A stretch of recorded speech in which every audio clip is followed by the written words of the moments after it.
I'm Stephanie Mitchell, 32, sitting in a sterile hospital waiting room, clutching my phone so tightly my knuckles have turned white. 6 months ago, my brother Ryan demanded I cancel my critical medical appointment to drive him to his basketball game. My refusal ignited a firestorm of family betrayal that exposed decades of lies. Today, I'll learn if that decision saved my life, and uncover the shocking truth my family concealed for 20 years. Before I dive into this story, where are you watching from today? Hit that like button if you've ever had to choose between your needs and family demands. Subscribe to join our community of survivors and truth seekers.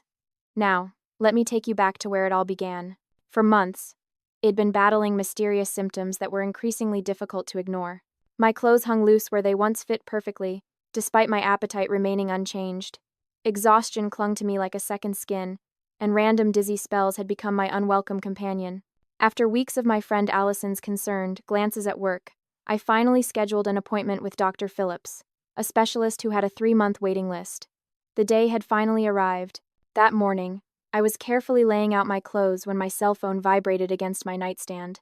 Ryan's name flashed on the screen. I hesitated before answering, already anticipating what he wanted. "Steph, I need a huge favor." Ryan's voice came through, that familiar tone he used when he was about to ask for something inconvenient. "My car broke down, and I need a ride to my game. The semifinals are today." I switched to speakerphone as I continued getting ready. "Ryan, I can't today. I have that doctor's appointment I've been waiting for. Remember? I told everyone about it at Sunday dinner." "Cancel it," he said without hesitation. "This is important. There's gonna be scouts there, Steph. This could be my big break." "I'm sorry, but no. I've been waiting 3 months for this appointment. I haven't been feeling well for." "You never look sick to me," he interrupted. "Come on. It's probably just stress or something. You can reschedule." "Ryan, I can't. This is important too. More important than your brother's future." His voice raised. "You've always been like this, Steph. Always putting yourself first. The one time I need you. That's not fair. I've driven you to countless games, practices, training sessions, whatever. Thanks for nothing." The call ended abruptly. I stood in my bedroom, phone in hand, a familiar knot of guilt forming in my stomach. This was Ryan's pattern making his emergencies mine, expecting the world to revolve around his schedule. At 23, he was still treated like the golden child, his basketball career the family's collective dream. Before I could even put my phone down, it rang again. "Mom, Stephanie Ann Mitchell, what is wrong with you?" My mother's voice was sharp. "Your brother just called me in tears." "In tears?" "Mom, he's 23 years old. He needs you today. This is important for his future.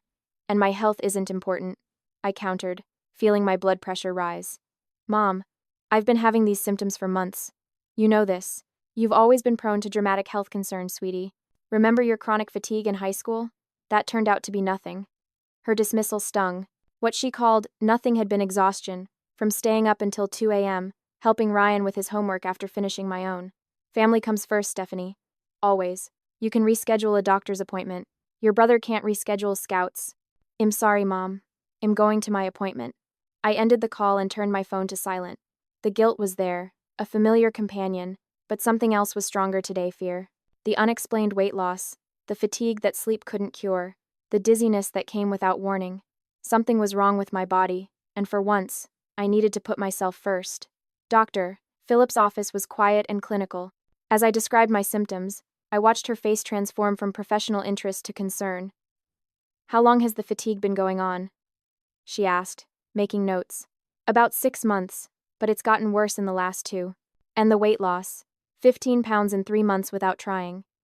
She performed a thorough examination, her touch gentle but her eyes serious. When she sat down across from me again, her professional demeanor had softened into something that made my stomach drop. "Stephanie, I want to run some tests immediately. Your symptoms are concerning and consistent with several conditions we need to rule out. Some of them are quite serious." The word serious hung in the air between us. "How immediately is immediately?" I asked, trying to keep my voice steady. "Today, if possible. I'm going to call the hospital and arrange for blood work and imaging. I don't want to wait on this." As I left the office with a stack of lab orders, I checked my phone. 15 missed calls. 5 from Ryan, 7 from Mom, 2 from my sister Jessica, and 1 from my dad. 23 text messages, each more accusatory than the last. "Ryan, thanks for ruining everything, Mom. Your brother lost the game.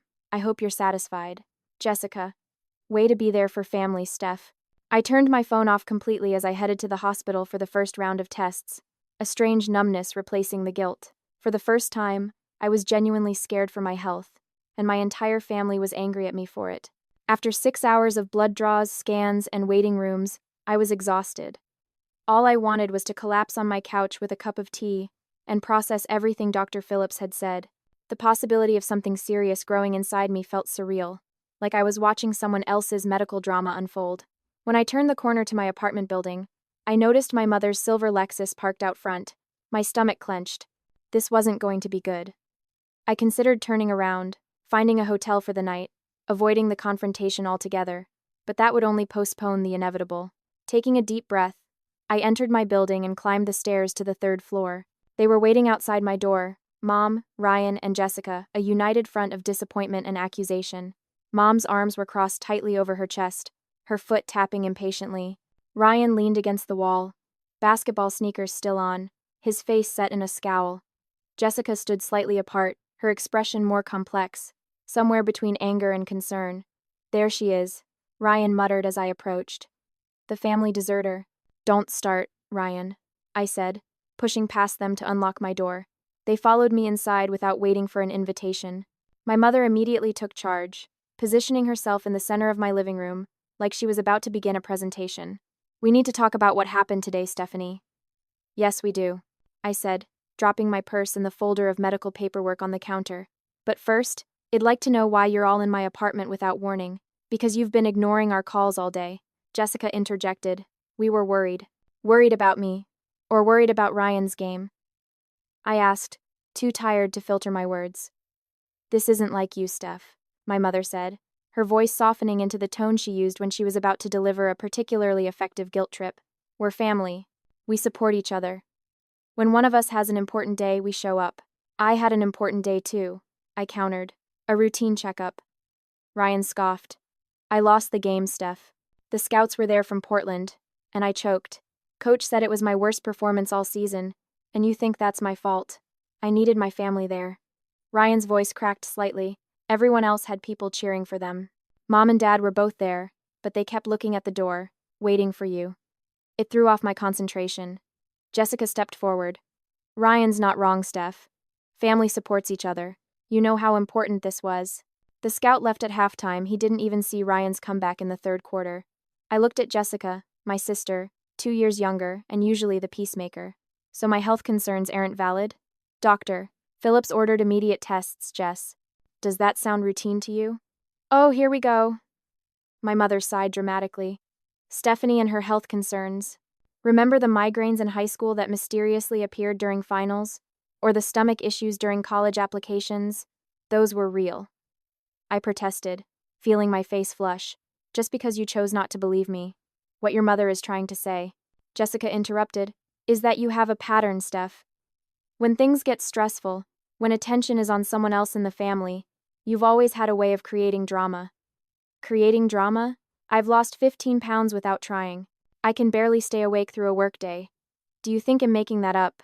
I think, my mother said carefully, that you've always struggled with Ryan's success. Ever since you were children, when he started showing athletic promise and getting attention for it. That's ridiculous, I said, though a familiar hurt bloomed in my chest. It was always this way, my accomplishments minimized, Ryan's glorified. Is it? Ryan pushed off the wall, fully engaging now. You were always jealous of me. When I got that scholarship to state, you suddenly decided to take that job in Boston, moving away from everyone. I took a great career opportunity, and I moved to Boston 3 years after you went to college, Ryan. The point is, my mother interjected, this scout was important. This could have been Ryan's shot at the Pro Development League. Do you understand what this means? All our sacrifices, all the money we've put into his training since he was 8 years old, this was the moment it was all building toward. The realization hit me like a physical blow. So my health, my well-being, that's just a sacrifice you expect me to make for Ryan's career. Don't be so dramatic. My mother dismissed. A doctor's appointment can be rescheduled. Not this one, I insisted, reaching for the folder of medical paperwork. Dr. Phillips thinks something is seriously wrong. She ordered immediate tests because you convinced her something was wrong. Ryan interrupted. You've always been good at that. making people believe you need special treatment. I stared at my brother. This person I'd grown up with, whom I'd loved and supported through everything. Do you really believe I'd make up serious health concerns just to sabotage your basketball game? I don't know, Steph, he said, looking away. But it's a hell of a coincidence that the one day I really needed you, you suddenly had this emergency that couldn't wait. Jessica, who had been quiet for a moment, pulled out her phone. Ryan's already dealing with the fallout. Look. She turned the screen toward me, showing Ryan's social media page. Head posted earlier. Tough loss today. Hard to focus when family betrays you when it matters most. Number disappointed. Number family first. Number except some people. The comments were flooding in relatives, friends, former classmates, all offering sympathy and asking what happened. Several contained thinly veiled references to me, asking if someone had let him down again. You posted about this, I asked, incredulous. You turned our private family matter into social media fodder. People care about me, Steph. They ask questions when I'm upset. Get out, I said quietly. Excuse me. My mother's eyebrows shot up. Get out of my apartment. All of you. My voice was calm but firm. I'm tired. I'm scared about my health. And I need rest. We can talk about this when everyone has calmed down. This is exactly what I mean, my mother said, gathering her purse. Always making everything about you. Come on, Ryan, Jessica. Your sister needs her rest. She made air quotes around the last word. As they filed toward the door, Jessica paused. For a moment, I thought she might stay, might ask me genuinely about the tests, about what the doctor had said. Instead, she just shook her head. You should call Mom tomorrow. Apologize. This family has sacrificed a lot for each other, Steph. Don't forget that. The door closed behind them, and I sank onto my couch, physically and emotionally drained. My phone pinged with notifications, more relatives commenting on Ryan's post, sending me private messages asking how I could abandon my brother on his big day. I turned it off and closed my eyes, waiting for the guilt to come. Instead, I felt something unexpected. Anger. And beneath the anger, a disturbing question began to form. Had my family always been this way?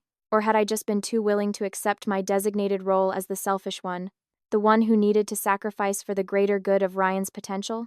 2 weeks of tests, waiting, and sleepless nights culminated in a follow-up appointment with Dr. Phillips. The office seemed different today. Smaller, more confining. The abstract watercolor paintings on the walls, meant to be soothing, now looked like blood cells and tissue samples to my anxious eyes. Dr. Phillips entered with a thick folder and a carefully composed expression that made my heart sink. Stephanie, she began, settling into her chair. Thank you for coming in. I have your test results. I nodded, unable to speak. You have what's called systemic lupus erythematosus SLE, or lupus. It's an autoimmune condition where your immune system attacks your body's own tissues and organs. The words washed over me like cold water. Lupus. I'd heard of it but knew very little. It explains your fatigue, weight loss, and dizziness.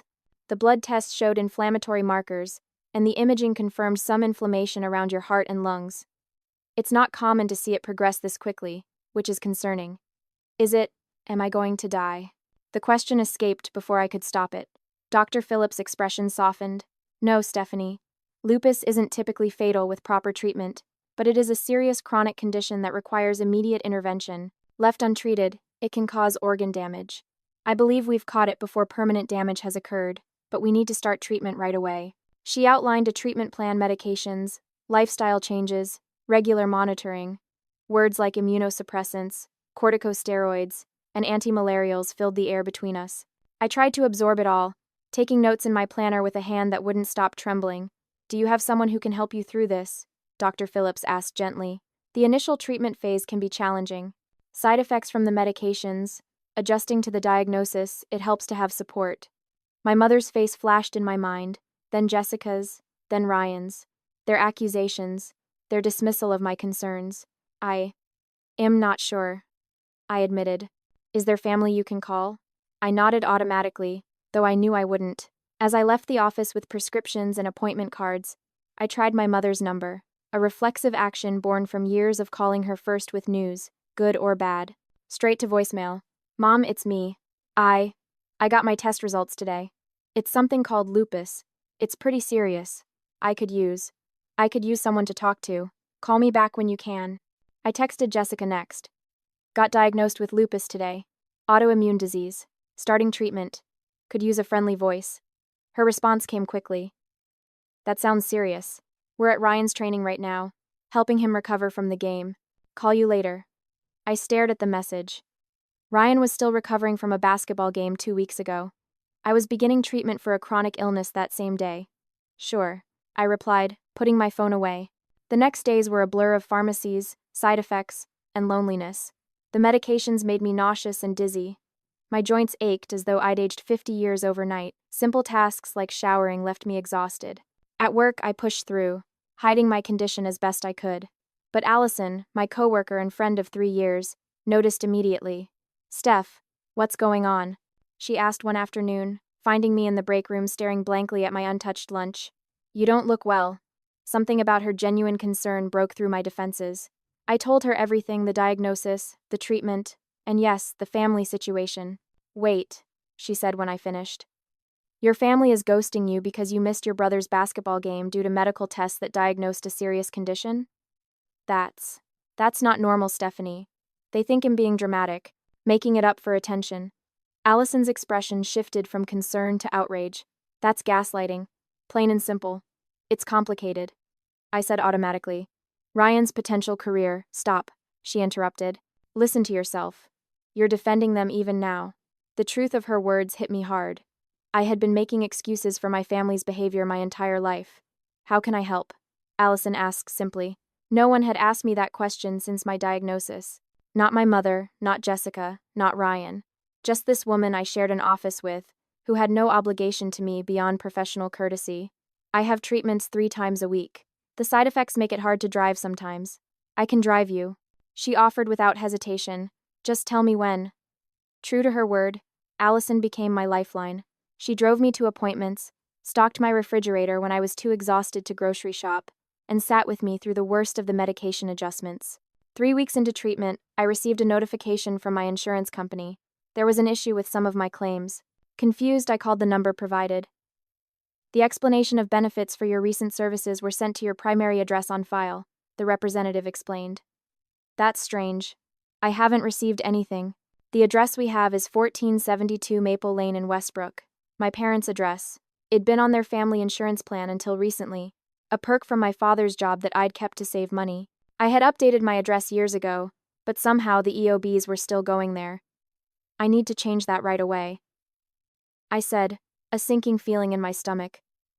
That evening, I called my father. He had been notably absent from the ambush at my apartment and subsequent silent treatment.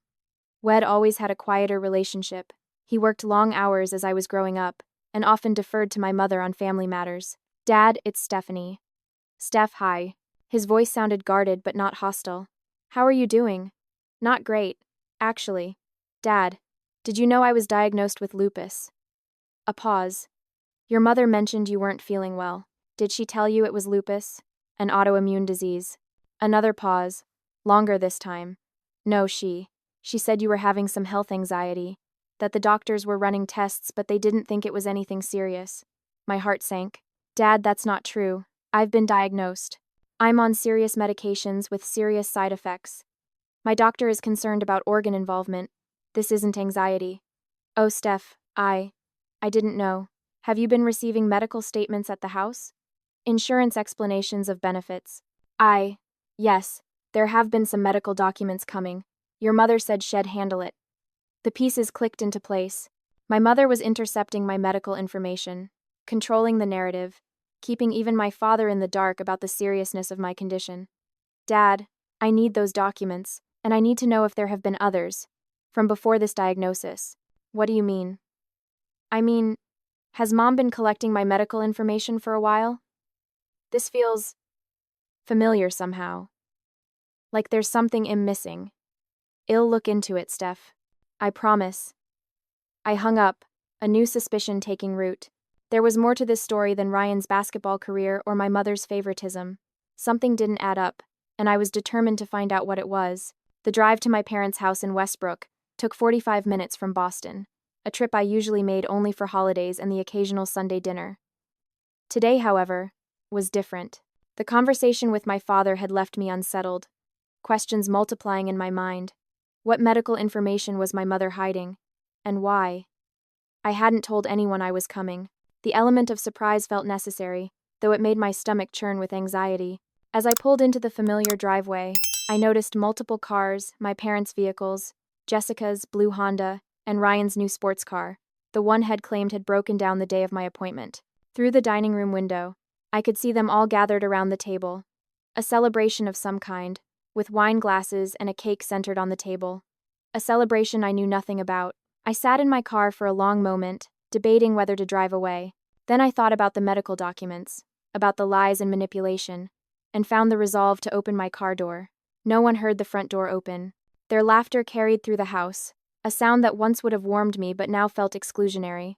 I followed it to the dining room entrance. "Surprise," I said quietly. 5 heads whipped around. My mother, father, Ryan, Jessica, and Ryan's coach, Bill Sanders. Their expressions ranged from shock to guilt, to, in my mother's case, immediate defensiveness. "Stephanie." "My mother recovered first. We weren't expecting you." "Clearly," I replied, eyeing the elaborate dinner spread and champagne bottles. "What's the occasion?" An uncomfortable silence fell until Ryan cleared his throat. "I got an offer. From the Philadelphia development team. Coach Sanders brought a scout to see me last week." "Congratulations," I said, meaning it despite everything. "That's wonderful news, Ryan. We were going to call you," Jessica offered weakly. "Were you?" I asked, not bothering to hide my disbelief. "Like you called about my diagnosis." My father stood, discomfort etched across his face. "Stephanie, I'm glad you're here. I've been meaning to talk to you about those documents, Howard." "Not now," my mother cut in sharply. "This is Ryan's celebration. Let's not make it about something else." "You mean about me?" Again, I looked at each of them. "Don't worry. I'm not here to steal Ryan's spotlight. I'm here for my medical records. The ones Mom's been intercepting." Coach Sanders stood awkwardly. "I should probably head out." "Ryan, well, talk tomorrow about next steps." "Congratulations again." After he left, my mother's carefully composed celebration face dissolved into annoyance. "Was that necessary, Stephanie? To create a scene in front of Coach Sanders?" "I didn't create a scene. I came for my mail." "Your mail comes to your apartment," she replied dismissively.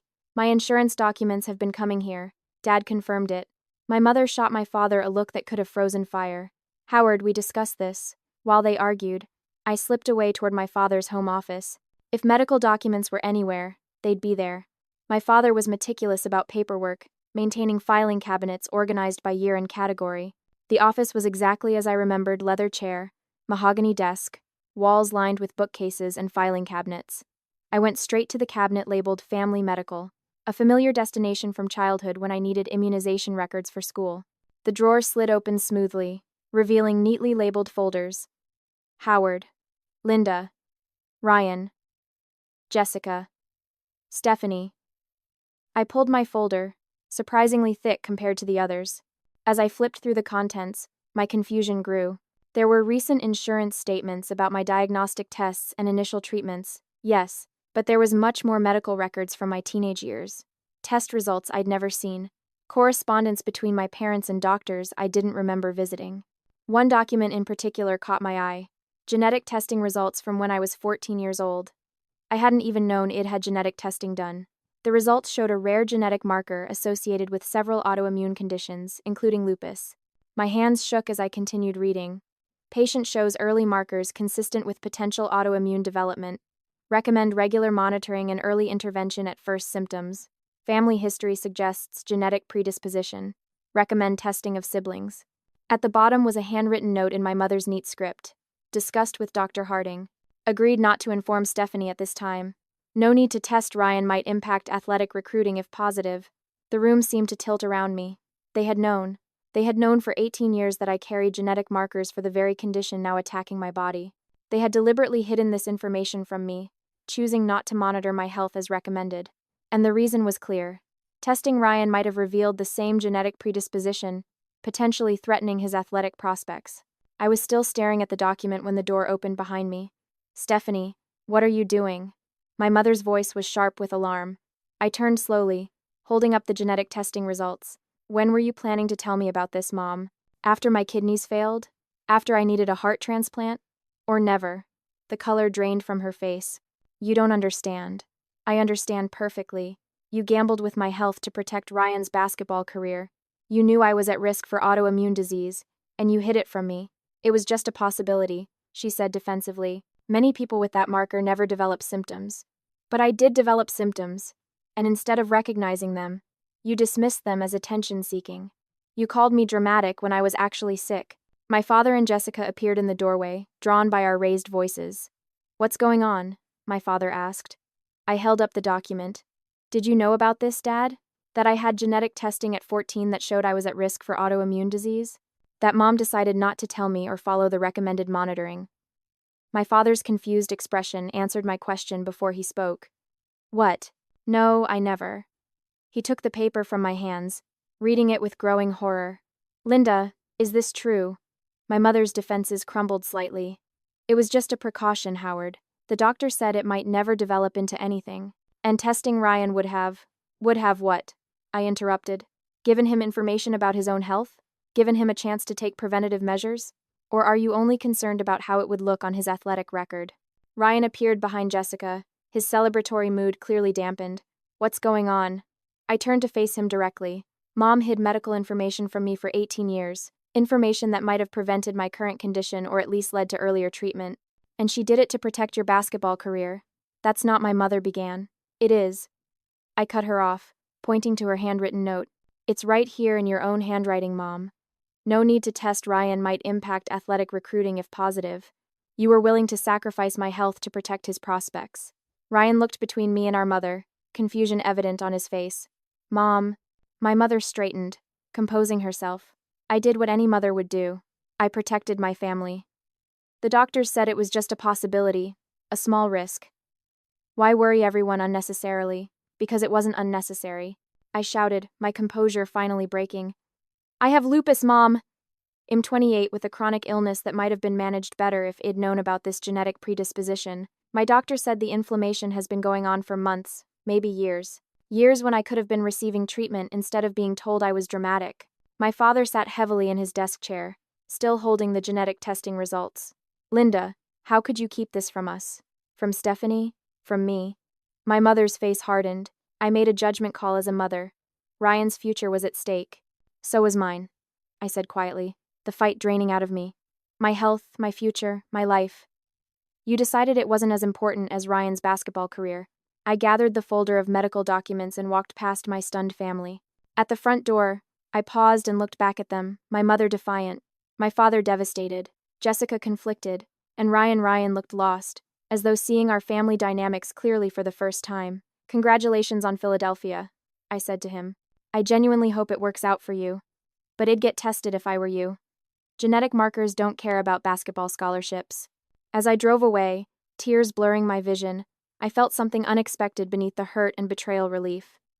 The weight of years of doubt, of questioning my own experiences and perceptions, had been lifted. I hadn't been making things up.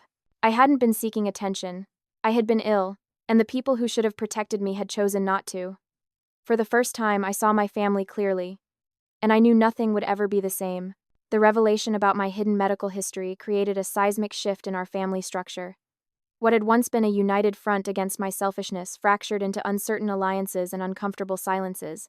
3 days after my discovery, my phone rang with a number I didn't recognize. Hello. Stephanie?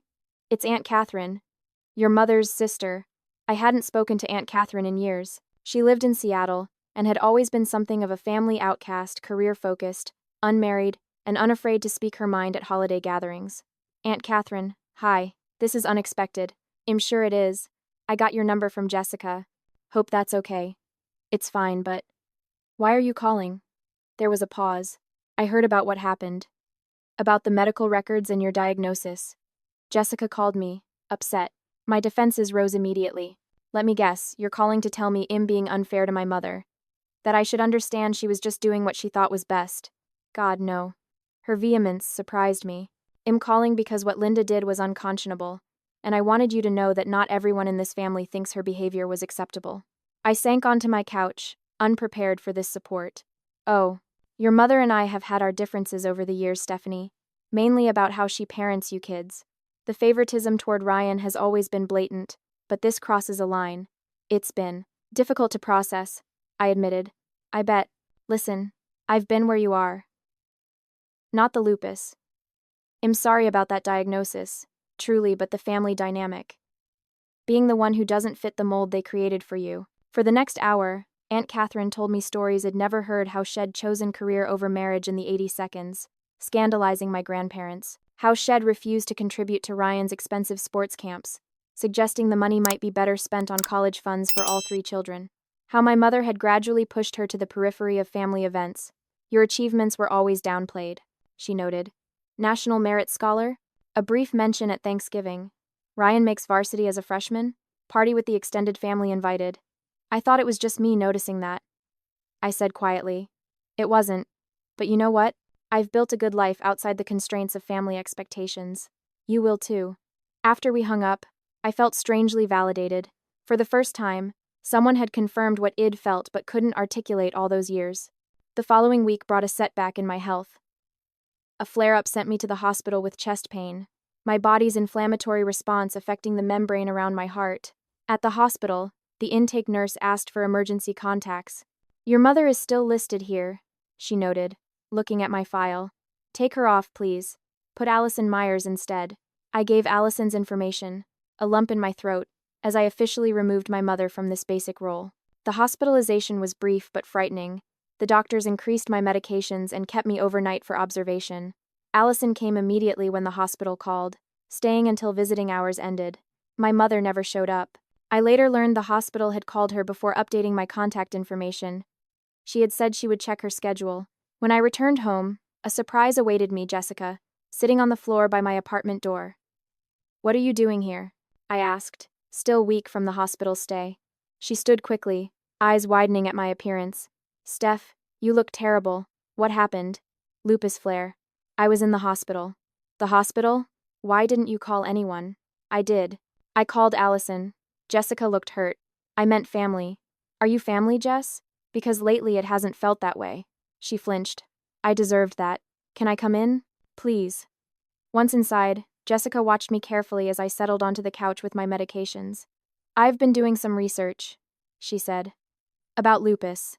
It sounds really serious, Steph. It is. Did Mom tell you I was hospitalized? Jessica looked confused.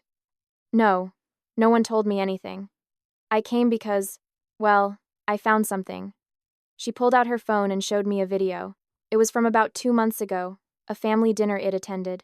In the background, I could be seen getting up from the table, looking unsteady, grabbing the back of a chair for support. My mother watched me with an expression I couldn't decipher, concern mixed with something else. Calculation?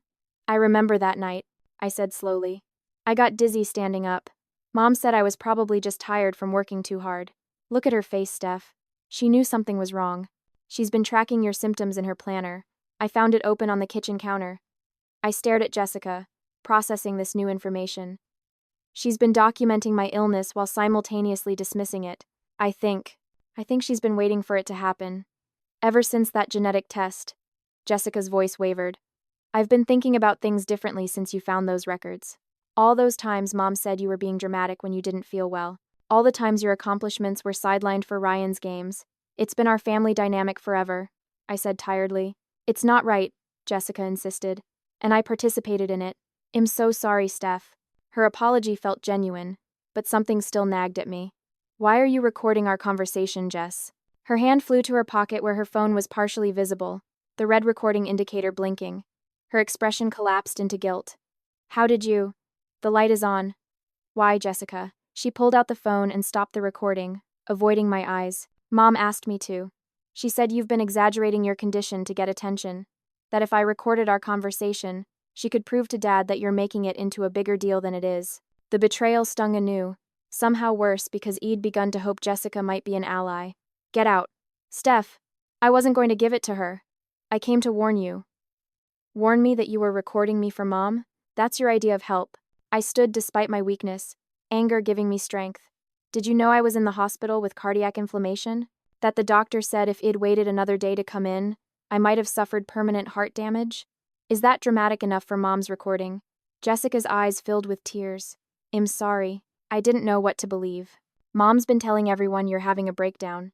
That the lupus diagnosis is something you latched onto to punish the family for Ryan's game. And you believed her.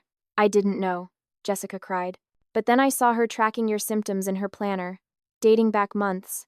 And I found more medical papers, shed hidden from Dad. Childhood records showing you had unexplained fevers and joint pain as early as age 10. She's been hiding evidence of your condition for years, Steph. I felt cold all over. Why? Why would she do that? I think it's about Ryan. Always has been. Your symptoms started showing when Ryan's athletic abilities were first noticed. If you had a serious health condition, attention would have been divided. Resources would have been split. So she buried it. She made me think I was imagining things. My voice sounded hollow even to my own ears. And she sent you here to gather more evidence against me. I came to warn you, Jessica repeated.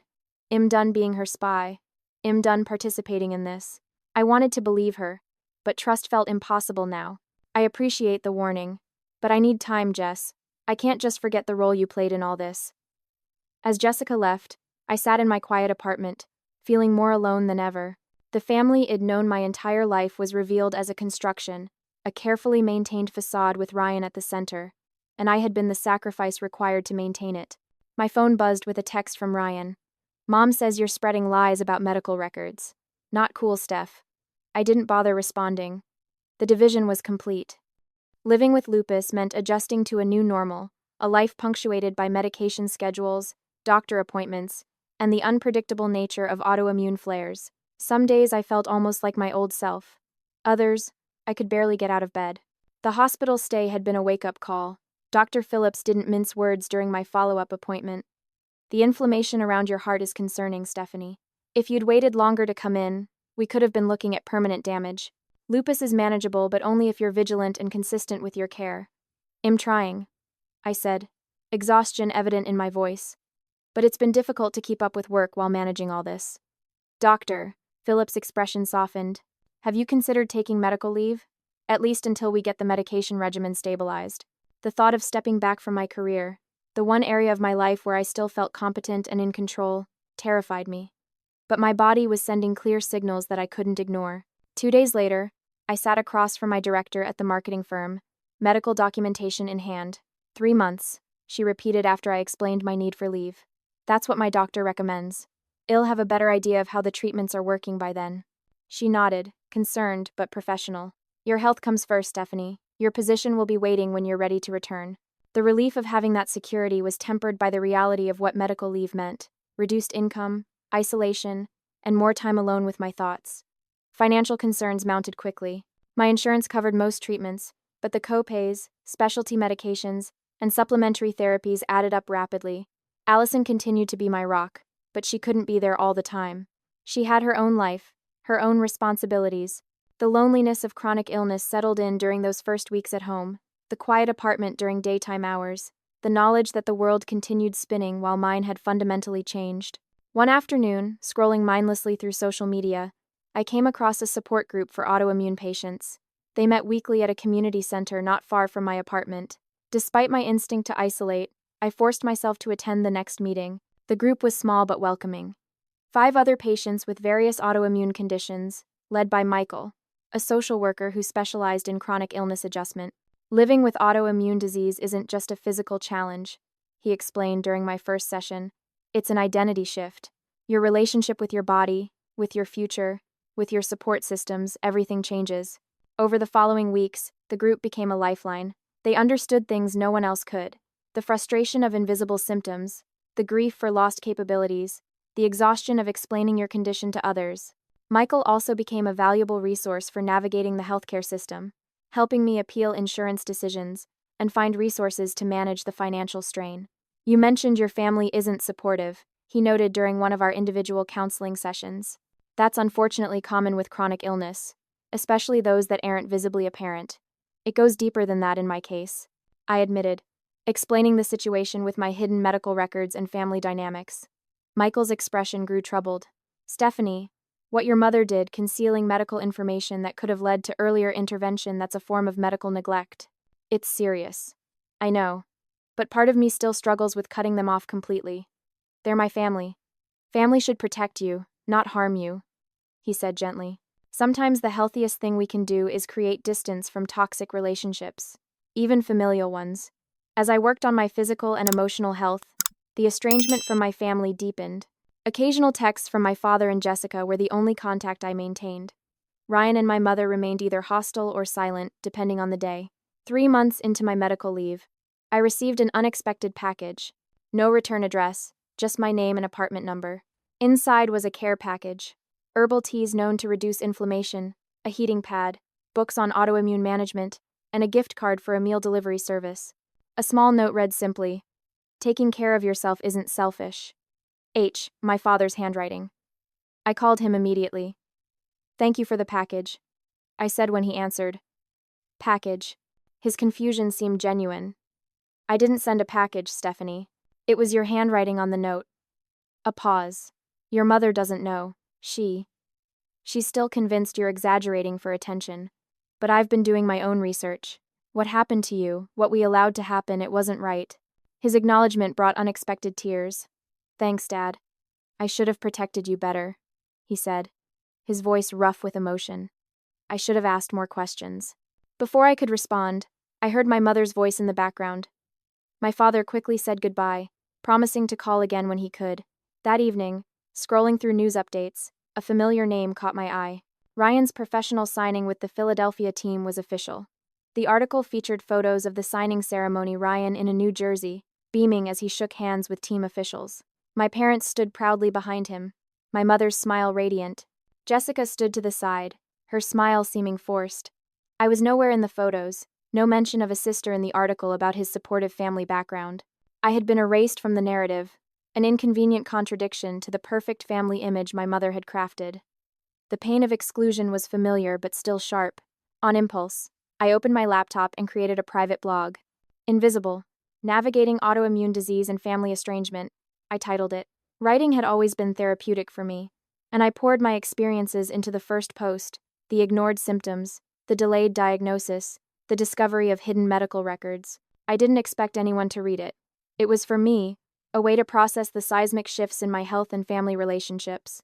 But a week later, I checked the stats and was shocked to see comments from others sharing similar experiences. People with chronic illnesses whose families had minimized their symptoms. Adult children who'd discovered family secrets that changed their understanding of their childhoods. "I thought I was alone in this," one commenter wrote. "Thank you for putting words to what I've been experiencing." As my blog community grew, so did my sense of purpose. My marketing background proved useful as I created resources for newly diagnosed patients. Michael sometimes referred his clients to my blog for the practical advice I'd compiled about navigating insurance appeals and disability applications. 6 months after my diagnosis, I had built something unexpected from the ruins of my family relationships: a new community, a new purpose, and a new understanding of family that had nothing to do with DNA and everything to do with genuine support. My health had stabilized with the right medication combination, though the damage from delayed treatment would always affect my energy levels and immune function. I was preparing to return to work part-time when Jessica called with news that would force another confrontation with the family I'd been steadily moving away from. "Ryan's team is playing in Boston next month," she said without preamble. "Everyone's coming to watch." "That's nice," I replied neutrally. "Why are you telling me?" "Because it's time to clear the air, Steph. All of us in one room, with no running away or hiding. You've been gathering medical documentation, right? Bring it. Bring your doctor if you need to. It's time Mom faces what she did." "I don't know, Jess. What's the point?" "The point is truth," she said firmly. "And Ryan needs to know he should be tested. He won't listen to me, but if he heard it from a medical professional." She had a point. Whatever my feelings about my brother, he deserved to know about his own potential genetic predisposition. "I'll think about it," I promised, already mentally preparing for one more battle in this long, exhausting war. The Four Seasons Hotel restaurant exuded quiet luxury white tablecloths, crystal glassware, and the muted conversations of well-heeled diners. I'd chosen it deliberately, a public place where my mother would be forced to maintain her composure, where scenes were discouraged by the understated elegance of the surroundings. Dr. Marshall, my current specialist, had agreed to accompany me. "Medical neglect isn't something I take lightly," Shed said when I explained the situation. "Your brother should be aware of his genetic risks. That's his right as a patient." We arrived early, securing a corner table with enough privacy for our difficult conversation. I wore a tailored blazer over my dress despite the summer heat, partly to look professional and partly to hide how much weight I'd lost during my recent flare. "Are you ready for this, Doctor?" Marshall asked, arranging her medical files neatly beside her water glass. "As ready as I'll ever be," I replied, watching the entrance. They arrived as a unit mother, father, Ryan, and Jessica trailing slightly behind. My mother spotted me first, her smile tightening when she noticed Dr. Marshall. Ryan looked uncomfortable in his team-branded polo shirt, constantly checking his watch. My father's eyes met mine briefly before darting away, guilt evident in his posture. Stephanie. My mother greeted coolly as they reached the table. You didn't mention you were bringing a guest. This is Dr. Marshall, my rheumatologist, I said, keeping my voice steady. She's here to provide medical context for our discussion. Is that necessary? Ryan asked, already defensive. This was supposed to be a family conversation. It is necessary. I confirmed. Please, sit down. The tension was immediate and suffocating as they arranged themselves around the table. Jessica positioned herself between Ryan and my father, across from me. My mother took the seat directly opposite, her posture perfect, hands clasped before her. How are you feeling, Stephanie? My father asked awkwardly after they'd ordered drinks. I've been better, I answered honestly. My last flare put me in the hospital for 3 days. Hospital. My father looked alarmed, then accusatory as he turned to my mother. Linda, you didn't tell me Stephanie was hospitalized. I'm sure it wasn't as serious as she's making it sound. My mother replied dismissively. Stephanie has always had a flair for the dramatic when it comes to her health. Dr. Marshall cleared her throat. Actually, Mrs. Mitchell, your daughter's condition is quite serious. The inflammation affected her heart. Without prompt treatment, she could have suffered permanent cardiac damage. And you are. My mother's voice was frigid. Dr. Eleanor Marshall, Chief of Rheumatology at Boston Medical Center. I've been treating Stephanie since her diagnosis. My mother's expression flickered, having a specialist of Dr. Marshall's standing present wasn't part of her plan. Well, we appreciate your concern, but this is really a family matter. It's a medical matter, I corrected. A medical matter that became a family matter when you chose to hide my genetic test results for 18 years. Ryan shifted uncomfortably. Look, we came because Jess insisted. But I've got a game tomorrow. Can we skip to the point? The point, I said, meeting his eyes directly, is that you might be carrying the same genetic markers I have, the ones that predisposed me to lupus, the ones Mom hid from me and apparently everyone else. That's ridiculous. Ryan scoffed. I'm a professional athlete. I'm in perfect health. So was I countered, until I wasn't. Autoimmune conditions can develop at any time, Ryan. And our family has a history. I nodded to Dr. Marshall, who opened her file and spread several documents on the table. My original genetic test results from age 14, current lab work showing active disease markers, and medical literature about the hereditary nature of autoimmune predisposition. These conditions often have a genetic component, Dr. Marshall explained, her professional demeanor unwavering despite the tension. Stephanie's particular genetic markers indicate a familial predisposition. Siblings have approximately a 1 in 5 chance of carrying the same markers. This is absurd, my mother interrupted. Ryan is perfectly healthy. Has been examined by the top sports medicine doctors in the country. With respect, Mrs. Mitchell. Dr. Marshall continued. Standard sports physicals don't test for these specific genetic markers or autoimmune antibodies. Without targeted testing, these predispositions can go undetected until symptoms develop. Ryan leaned forward, suddenly engaged. What kind of symptoms? Unexplained fatigue, joint pain, low-grade fevers, sensitivity to sun exposure. I get tired after games. Ryan interrupted defensively. That's normal. Of course it is, Dr. Marshall agreed. I'm not diagnosing you with anything, Mr. Mitchell. I'm simply explaining why testing would be advisable given your sister's condition and your family history. What family history? Ryan demanded. No one in our family has lupus. A heavy silence fell over the table. I looked at my mother, giving her one last chance to tell the truth. When she remained silent, I reached into my bag and pulled out the final document it'd brought, the medical records Jessica had found, showing our maternal grandmother's diagnosis of unspecified connective tissue disease in the 1,970 seconds, an outdated term often used before lupus was well understood. Grandma Mitchell had it, I said quietly, sliding the document toward Ryan. Mom knew. She's known all along that this runs in the family. My mother's face drained of color. Where did you get that? Jessica spoke for the first time. I found it in Dad's filing cabinet, behind the tax returns from 1,992. You had no right, my mother hissed at Jessica, and you had no right to hide Stephanie's medical information from her. My father cut in, his voice unexpectedly firm. Or mine from me, or Ryan's from Ryan. I was protecting this family, my mother insisted, her composure finally cracking. You have no idea what it would have done to Ryan's prospects if there was a genetic condition on his record. Athletic scholarships, pro contracts, they look for any reason to disqualify promising athletes. So, instead, you let me get sick, I said, the hurt still fresh despite months of processing. You watched me develop symptoms, dismissed them as attention-seeking, and blocked me from getting the early intervention that might have prevented permanent damage to my body.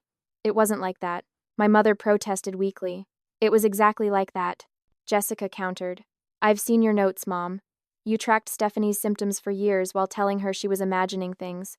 Ryan looked between us, confusion and the beginning of understanding dawning on his face. Wait, are you saying Mom knew Steph might get sick and didn't tell her? That doesn't make sense. Why would she do that? Because everything in our family has always revolved around you, Ryan, I said, not unkindly. Your games, your training, your potential career. Nothing could interfere with that, not even my health. Ryan turned to our mother, truly looking at her perhaps for the first time. Mom, is that true? Under her son's questioning gaze, my mother's defenses finally crumbled. I did what I thought was best for everyone. Stephanie was always going to be fine academically. She had scholarships, opportunities. You needed the athletic route, Ryan. One hint of a genetic condition could have derailed everything we worked for. We, Ryan repeated. Everything we worked for? This was about me, my health, my future. And Steph, he turned to me, really seeing me perhaps for the first time in years. Steph, I had no idea. I swear, I believe you, I said. And I did. Ryan had been as much a product of our mother's manipulation as I had been, just from the opposite direction. Had been placed on a pedestal instead of dismissed, but neither position allowed for genuine development or self-knowledge. I want to be tested, Ryan announced, looking at Dr. Marshall. Can you arrange that? I can refer you to a colleague in Philadelphia, she confirmed. Testing is simple, just blood work. What if it's positive? My mother asked, fear evident in her voice. What would that mean for your contract? Ryan's face hardened. I don't know, Mom, but unlike you, I'm not willing to sacrifice someone else's health to find out. It was the first time I'd ever heard my brother stand up to our mother. The first time he'd ever acknowledged the warped family dynamic that had shaped all our lives. My father, who had been quietly absorbing the exchange, finally spoke. I want to be tested too. If this is genetic, I need to know if I'm a carrier. And Linda, you should be tested as well. This is ridiculous, my mother protested. We're all going to upend our lives because Stephanie has decided to make her condition the center of attention again. Mom, Jessica's voice was quiet but firm. Stop. Just stop. The conversation continued through dinner, painful but necessary. Dr. Marshall answered medical questions with professional detachment. Ryan asked about my symptoms, really listening for perhaps the first time. My father apologized repeatedly for not being more aware, more involved. My mother alternated between defensive justifications and uncomfortable silence. By the time dessert arrived, a tentative new understanding had formed. No true reconciliation that would take time and genuine accountability, but a crack in the fortress of denial that had defined our family for decades. As we prepared to leave, Ryan held back, letting our parents walk ahead. I'm sorry, Steph, he said simply. I didn't know, but I should have seen how you were treated. How different it was from how they treated me. You were a kid too, Ryan. We were all just playing the roles we were assigned. Maybe, but I'm not a kid anymore, he hesitated. After I get tested, whatever the results, can we talk? Really talk, just you and me? I want to understand what you've been going through. It was a small step, but perhaps the most meaningful one of the evening. I'd like that, I said, surprising myself with how much I meant it. As I watched my family leave, my mother rigid with displeasure, my father thoughtful, Jessica and Ryan subdued. I felt something shift within me. The confrontation hadn't fixed everything. My health challenges remained. The years of gaslighting and medical neglect couldn't be erased, and my mother's capacity for genuine remorse was still in question. But the truth was finally in the open, where it could no longer be denied or minimized. And sometimes, that's where healing begins. 3 days after our confrontation at the Four Seasons, my father called. His voice sounded different, steadier, more resolute than I'd heard in years. I've moved out, Stephanie. The statement was so unexpected that for a moment, I couldn't process it. You've what? I'm staying at the Residence Inn for now. After our dinner, your mother and I had well, I wouldn't call it a discussion. It was more one-sided than that. Dad, I never meant to break up your marriage. This isn't your fault, he interrupted firmly. This is about accountability, about choices that were made long before you found those medical records. He paused. I got tested yesterday. I'm a carrier for the same genetic marker. The implications settled heavily. So it came from you. It appears so, which means I unknowingly passed it to you, and possibly to Ryan and Jessica. Your mother knew this. She's known since your testing at 14. She chose not to tell me that I might have passed a serious genetic predisposition to my children. The betrayal had expanded, rippling outward to encompass more family members, more relationships. My father hadn't just been complicit in my mother's deception, had been another victim of it. What happens now? I asked. I'm not sure, but I know I need to make amends to you, Stephanie. Real amends, not just words. I've contacted our insurance company. Your mother apparently called them multiple times questioning your diagnosis, which triggered the claim denials. I've straightened it out, and they're reprocessing everything. I've also set up a separate account to help with your medical expenses that aren't covered. His concrete actions meant more than any apology could. Thank you, Dad. It's the least I can do. And Stephanie, I'd like to come to your next doctor's appointment. If that's okay with you, I want to understand what you're facing, how I can help. That unexpected request brought tears to my eyes. I'd like that. Later that week, Jessica called with her own update. I got tested too. Negative for the markers. I don't know whether to feel relieved or guilty. Relieved, I said without hesitation. No one should have to deal with this if they don't have to. Ryan gets his results tomorrow, she added. Has terrified Steph. Not just about the results, but about what it might mean for his contract if it's positive. The team can't legally discriminate based on genetic information. I reminded her, having researched this extensively, the Genetic Information Non-Discrimination Act prohibits it, in theory, but you know how these things work in practice. She sighed. Anyway, he asked if you'd be willing to talk to him after he gets his results. Either way, of course. The next evening, my phone rang just after 7. Ryan's name flashed on the screen. Hey, I answered, my heart pounding with anticipation. It's positive. His voice was flat, shocked. I have the markers. Despite everything, my heart ached for my brother. I'm so sorry, Ryan. The doctor said it doesn't mean he'll definitely develop symptoms, but there are monitoring protocols, preventative measures. He trailed off. Steph, how do you do this? Live with this uncertainty. It was perhaps the first genuine question had ever asked me about my experience. One day at a time, you find a good medical team. You learn to listen to your body, and you build a support system of people who believe you when you say something's wrong. I can't believe Mom knew, that she watched you get sick and said nothing. The anger in his voice was fresh, raw. All those times she told me you were being dramatic when you couldn't come to my games. You were actually ill, weren't you? Sometimes, yes. The fatigue would hit me out of nowhere, and I believed her. I resented you for it. His voice cracked. God, Steph, I'm so sorry. You didn't know. I said, repeating what I'd told him at dinner. I should have questioned her. But it was easier to just accept that I was the priority. He paused. The team doctor says I'm fine for now, no symptoms, but he wants biannual screenings, blood work to check for early markers of autoimmune activity. That's good, Ryan. Early monitoring is key. If they'd done that for you, he started, then stopped. Yes, I acknowledged simply.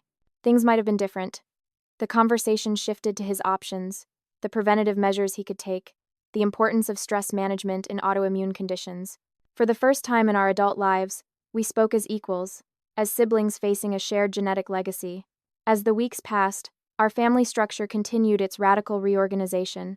My father filed for legal separation, moving into an apartment closer to my Boston residence. He began attending my monthly rheumatology appointments, taking meticulous notes and asking thoughtful questions. My mother, faced with the unraveling of her carefully constructed family narrative, retreated into a complicated mixture of defensive justification and grudging acknowledgement. She sent a carefully worded email that stopped short of a genuine apology. I've had time to reflect on recent events. While my intentions were always to protect our family, I recognize that my decisions regarding your medical information had unintended consequences. I hope in time you can understand. I was doing what I thought best for everyone involved.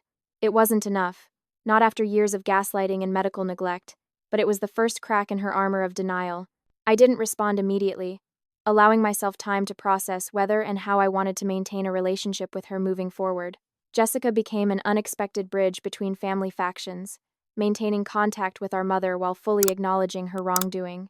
She's starting therapy, Jessica informed me during one of our weekly coffee dates. I'm not saying that excuse is anything, but it's a step. Ryan's situation proved the most complicated. His positive genetic test created immediate tensions with his team, despite the legal protections in place. Though they couldn't explicitly cite his genetic status, his playing time decreased, and rumors circulated about conditioning concerns.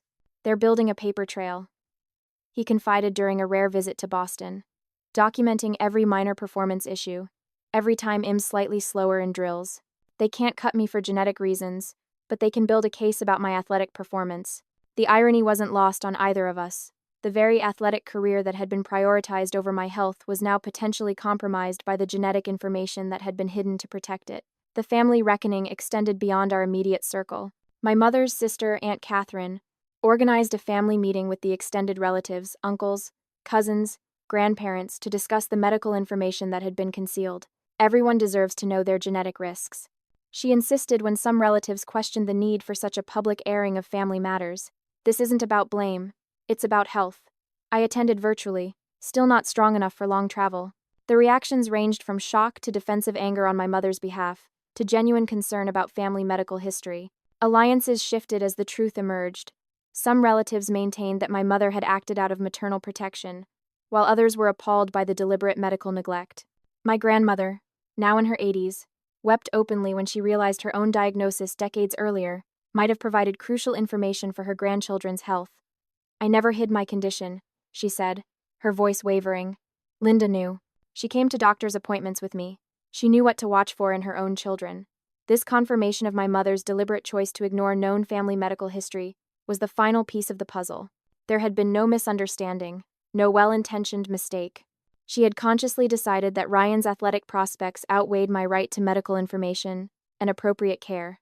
6 months after our confrontation at the Four Seasons, my father called with news that represented the ultimate family reckoning. Your mother's agreed to family therapy, he said. All of us together. She's finally acknowledged that what happened can't be brushed aside or minimized. What changed her mind? I asked, skeptical after months of her careful non-apologies. Ryan, my father replied simply. He told her he wouldn't have a relationship with her unless she took real responsibility and got help. Coming from him, he didn't need to finish the thought. Coming from the golden child, the center of our family solar system, it was the one ultimatum my mother couldn't dismiss or deflect. I agreed to attend the first session, making no promises beyond that. As I hung up, I reflected on the seismic shifts in our family dynamics. My brother, once the unconscious beneficiary of our mother's favoritism, had become an unlikely ally in holding her accountable. My father, previously passive in family conflicts, had found his voice and his boundaries. Jessica had stepped out of her peacemaker role to stand firmly for truth. And I had discovered something essential. Family could be redefined. The biological connections remained, but the relationships were transforming into something new, something that might, with time and genuine effort, become healthier than what had come before. The final piece of the family reckoning came unexpectedly, in the form of a medical bill that arrived at my apartment. It was for a therapy session, not for me but for my mother. The diagnosis code caught my eye: adjustment disorder related to family crisis. For the first time, my mother was acknowledging, at least to her therapist, that a crisis existed, that what had happened in our family required professional intervention, not just for me but for her as well. It was a small step on a long road to potential reconciliation, but after years of denial and deflection, even a small step felt momentous. 1 year after that fateful day, when Ryan demanded I cancel my doctor's appointment, I sat in my rheumatologist's office, awaiting my latest test results. The past 12 months had been a journey through medical treatments, family revelations, and personal reckonings. My body bore the scars of delayed diagnosis. Some medication side effects would be lifelong companions, but I had reached a tentative truce with my condition. Your inflammation markers are down significantly, Dr. Marshall announced, reviewing my labs. The treatment protocol is working. I'd say you're in remission, Stephanie. Remission. The word I'd been hoping to hear for months. Not a cure. Lupus had no cure but a respite. A period of relative peace in the war my immune system waged against my body. That's wonderful news, my father said from the chair beside me, where he had sat during every appointment for the past 6 months. Doctor, Marshall smiled. It is. But remission requires vigilance. Well, maintain your current medication regimen and continue monitoring. Any symptom flares need immediate attention. I understand, I assured her. I've learned to listen to my body. As we left the medical building, my father suggested a celebratory lunch. Over soup and salad at a nearby cafe, he updated me on the family situation. Ryan's doing better with the team. His medical monitoring hasn't shown any disease activity, and his performance has improved enough that the management has backed off. That's good to hear, I said sincerely. Despite our complicated history, I never wanted Ryan to experience the physical challenges it faced. Has been seeing that therapist you recommended, the one who specializes in family trauma, says it's helping him understand the dynamics he grew up in. My father paused. We all have a lot to unlearn, Stephanie, including me. I acknowledged. I spent years accepting the role I was assigned, the dramatic one, the selfish one. I believed it myself sometimes. Your mother and I created that dynamic. We're both responsible. His accountability remained one of the most healing aspects of our evolving relationship. The mention of my mother hung between us. Our relationship remained the most tentative of my family connections. After 3 joint therapy sessions, we had established a cautious communication pattern, monthly phone calls, carefully bounded conversations that avoided triggering topics. It wasn't warmth or closeness, but it was more than the complete estrangement of 6 months earlier. She asked about your appointment. My father said carefully. Wanted to know the results. You can tell her, I said after a moment's consideration. Tell her I'm in remission. Later that week, Jessica called with an unexpected proposal. We're having Thanksgiving at my place this year. All of us. Mom, Dad, Ryan, you, me. First time since everything happened. My instinctive response was refusal. The thought of sitting across a table from my mother, making small talk while carving turkey, seemed impossibly awkward. I don't know, Jess. It won't be perfect, she acknowledged. But it's a step. And we'll have ground rules, no minimizing what happened, no passive-aggressive comments. We're all in therapy now. We can handle one meal. After discussing it with Michael, my support group leader, who had become a trusted friend, I agreed. Healing doesn't mean pretending nothing happened, he reminded me. It means moving forward with awareness and boundaries. Thanksgiving arrived cold and clear, a perfect New England autumn day. I brought a sweet potato casserole and my boundaries, equally well prepared. Ryan arrived first after me, giving us rare one-on-one time. How are you feeling? He asked, the question now a genuine inquiry rather than social formality. Better. In remission, actually. You. No symptoms, he confirmed. Doc says my markers aren't active, but I'm staying vigilant. He hesitated. Steph, I've been thinking about what you said, about how refusing to cancel your appointment that day might have saved both our lives. I was being a bit dramatic, I admitted. No, you weren't. If you hadn't gone to that appointment, gotten diagnosed, found those records, I might never have known about my own risk. I might have ignored early symptoms the way Mom taught us to. His insight surprised me. Therapy seems to be helping. It is. Making me see a lot of things differently. His expression grew serious, including how I benefited from the family dynamic. How easy it was to accept being the center of everyone's universe without questioning why or at what cost. Before I could respond, the doorbell rang. Our parents, arriving together though living separately. My mother entered carrying flowers, visibly uncomfortable but making an effort. My father followed with wine and a supportive nod in my direction. The meal began awkwardly, with Jessica's fiancé, Tom, bravely attempting to maintain conversation in the long silences. Gradually, cautiously, we found safer topics: Ryan's apartment search, Jessica's wedding plans, my improving health, my father's new hobby of woodworking. It wasn't until dessert that my mother spoke directly to me for the first time that evening. I understand you're in remission, she said, her voice carefully neutral.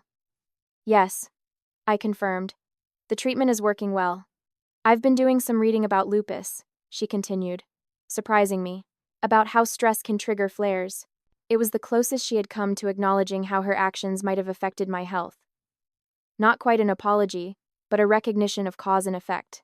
Yes, stress management is a big part of my treatment plan. She nodded, her eyes dropping to her pie. I'm glad you're doing better, Stephanie. Later, as we were gathering coats to leave, Ryan made an announcement that shifted the energy of the entire evening. I wanted everyone to know I've decided to get involved with the Lupus Foundation. They're launching a campaign about genetic testing and early intervention. They've asked me to be a spokesperson, to share our family's story. The silence that followed was profound. My mother's face drained of color. Our family story. Yes, Ryan said firmly. About how genetic information was hidden, how early intervention opportunities were missed, and what that cost Stephanie. He looked at me. Only if you're comfortable with it, Steph. It would involve going public with what happened. You can't, my mother whispered, visibly distressed. People will think. People will think what? I asked quietly. That you made a terrible mistake? You did, Mom. Hiding the truth doesn't change that.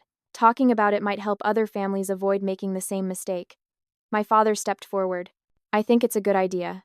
Accountability includes accepting the public consequences of our actions. Jessica nodded her agreement. It could help a lot of people, Mom. In that moment, watching my mother confront the prospect of public acknowledgement of her actions, I felt an unexpected sense of peace. Not because I wanted to punish her. The desire for vengeance had faded months ago, but because truth, fully embraced, was the only foundation on which genuine healing could build. I'll need to think about it, I told Ryan, but tentatively, yes. If sharing our story helps even one person get early intervention for an autoimmune condition, it would be worth it. As I drove home that evening, I reflected on the journey of the past year. My health had stabilized, though lupus would always be part of my life. My family had fractured, then begun a tentative reconstruction on more honest foundations. My understanding of myself, of boundaries and self-advocacy, had fundamentally transformed, all because I refused to cancel that doctor's appointment. The next morning, I opened my laptop and began drafting an update to my blog, which had grown into a resource for thousands navigating similar journeys of chronic illness and family complexity. 1 year ago today, I wrote, I made a choice that changed everything. I put my health first, despite pressure to sacrifice it for someone else's needs. That choice led to diagnosis, to treatment, to painful but necessary family revelations, and ultimately to a new understanding of what family truly means. Family isn't defined by blood or by sacrifice. True family is built on honesty, respect, and genuine support. Sometimes we're born into families that already understand this. Sometimes we have to rebuild them from the ground up. And sometimes we need to create our own, with people who demonstrate through their actions what love really means. Wherever you are in your journey, know this. Your health matters. Your truth matters. And choosing to advocate for yourself isn't selfish. It might be the most important decision you ever make. I ended the post and sat back, feeling the weight and the wisdom of the year behind me. The confrontations weren't over. The healing wasn't complete. But I had found my voice and my worth. No one would ever again convince me to silence either one. What difficult but necessary choice have you made that changed your life? Have you ever had to stand up to family pressure to protect yourself? I'd love to hear your stories in the comments below. Don't forget to like this video if it resonated with you.